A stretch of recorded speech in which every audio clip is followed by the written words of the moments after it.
दोस्तों, प्रकृति की एक विशेषता है। प्रकृति ने हमें सब कुछ दिया, लेकिन प्रकृति ने कभी अहंकार नहीं किया। लेकिन हम लोगों ने उसका गलत उपयोग किया, जिसका हमें प्रकृति बीच बीच में सबक जरूर सिखाती है। प्रकृति कहती है कि मानव के जीने का आधार केवल रोटी, कपड़ा, मकान नहीं, बल्कि प्रकृति द्वारा दी गई हर संसाधनों का सदुपयोग करना है। अगर प्रकृति के साथ छेड़छाड़ कर रहे हो तो मानव समाज ही क्या, बल्कि संसार की सारी जीव प्रजाति नष्ट हो जाएगी। प्रकृति को गहराई से देखोगे तो आप सब कुछ समझ जाएंगे। जब सुबह की भोर होती है तो सूर्य की सुनहरी किरणों से प्रकृति की सुंदरता अद्भुत निराली होती है। भगवान की कला का उत्कृष्ट नमूना है प्रकृति ही है जो इस जीवन में स्वार्थहीन है, वरना मनुष्य तो अपने स्वार्थ के लिए अपनों तक को नहीं छोड़ता। बल्कि प्रकृति ही एक ऐसी व्यवस्था है जो सिर्फ देती है, बदले में आपसे कुछ मांगती नहीं है। प्रकृति हमारी माँ की तरह होती है, जो हमें कभी भी नुकसान नहीं पहुंचाती, बल्कि हमारा पालन पोषण करती है। रही बात मुद्दे की, तो जीवित प्राणियों के अस्तित्व के लिए पृथ्वी की प्रकृति और जलवायु भगवान की तरफ से एक उपहार है। धरती पर प्रकृति ने विभिन्न जलवायु परिस्थितियों, पहाड़ों, पठारों, नदियों, महासागरों, पेड़ पौधों और जीव जंतुओं आदि जैसी कई विशेषताएं हैं। हम सभी हमारे जन्म के बाद से आज तक उनका उपयोग कर रहे हैं। प्रकृति सिकुड़ रही है और हमारी जरूरतें दिन ब दिन बढ़ रही हैं। आज हमारी लापरवाही और स्वार्थ की वजह से धरती पर कई जगह घटकों की कमी आई।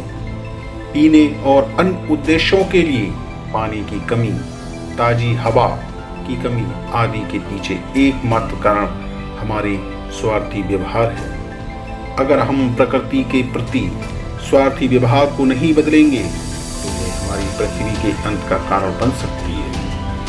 प्राकृतिक संसाधनों के इस निरंतर कमी से हम अपने खुद के जीवन को बड़ी संकट में डाल रहे हैं।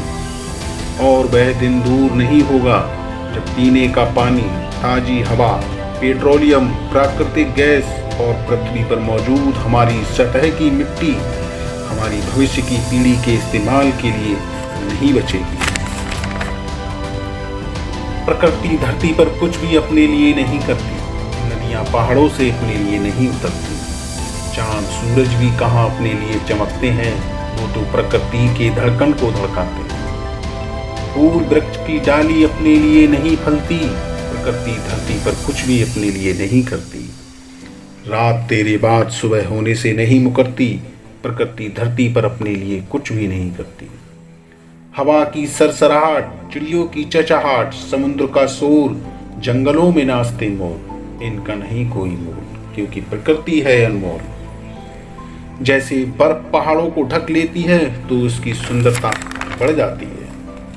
क्यों सिमटा रहे हो पर्वतों को, क्यों काटते हो वृक्षों को, क्यों छीन रहे हो जानवरों के घरों को, क्यों बर्बाद कर रहे हो प्रकृति। सुबह की ताजा हवा तुझे पसंद है, चिड़ियों की आवाज तुझे पसंद है, तुझे प्रकृति की हर रचना पसंद है, फिर क्यों तुम प्रकृति को नष्ट कर रहे हो। पेड़ ताजी हवा देता है, मनुष्य इसे कटवा देता है। नदियां शीतल जल देती हैं, मनुष्य इसे मोड़कर प्लाट बना देता है। प्रकृति जीवन दान देती है, मनुष्य विनाश को नेता देता है। हम मानवों ने पृथ्वी की रचना में खिलवाड़ किया है, जिसका हमें खामियाजा भुगतना पड़ रहा है। क्या हम प्रकृति को सुधार सकते हैं? जवाब होना चाहिए क्यों नहीं, लेकिन हमें अपनी आदतों में परिवर्तन लाना होगा। पहले तो हमें प्रकृतिवादी बनना होगा, हमें एक जिम्मेदार बनना होगा। हमें अपने और प्रकृति के बीच के संबंधों में सुधार लाना होगा। कोई भी निर्णय लेने से पहले प्रकृति का भी ध्यान रखना होगा। समस्याओं को हल करने के लिए प्रकृति के साथ मिलकर काम करना होगा। प्राकृतिक संसाधनों के विनाश को रोकना होगा। दूषित हो रहे वातावरण को रोकना होगा। पशु, जीव जंतुओं पर दया करनी होगी। जन जन तक संदेश पहुंचाना है, पर्यावरण को बचाना है, प्रकृति की साख को वापस लाना है। आइए हम प्रतिज्ञा लें कि आज से हम अपनी प्रकृति माँ की मदद करने के लिए अपना सर्वश्रेष्ठ योगदान देंगे और यह वैकल्पिक नहीं है, यह हमारा कर्तव्य है। अगर हम प्रकृति में रहना चाहते हैं तो हमें कल कुछ ना टालने की बजाय आज ही सब कुछ करना पड़ेगा। अंत में मैं सिर्फ यह कहना चाहता हूँ कि प्रकृति से प्रेम करिए, इसकी मौजूदगी और चीज़ों जो हमें बहुतायत में प्रदान करती है उसके महत्व को पहचानिए। चलिए आज के लिए इतना ही, मिलते हैं नेक्स्ट वीडियो में एक नए टॉपिक के साथ। जय हिंद।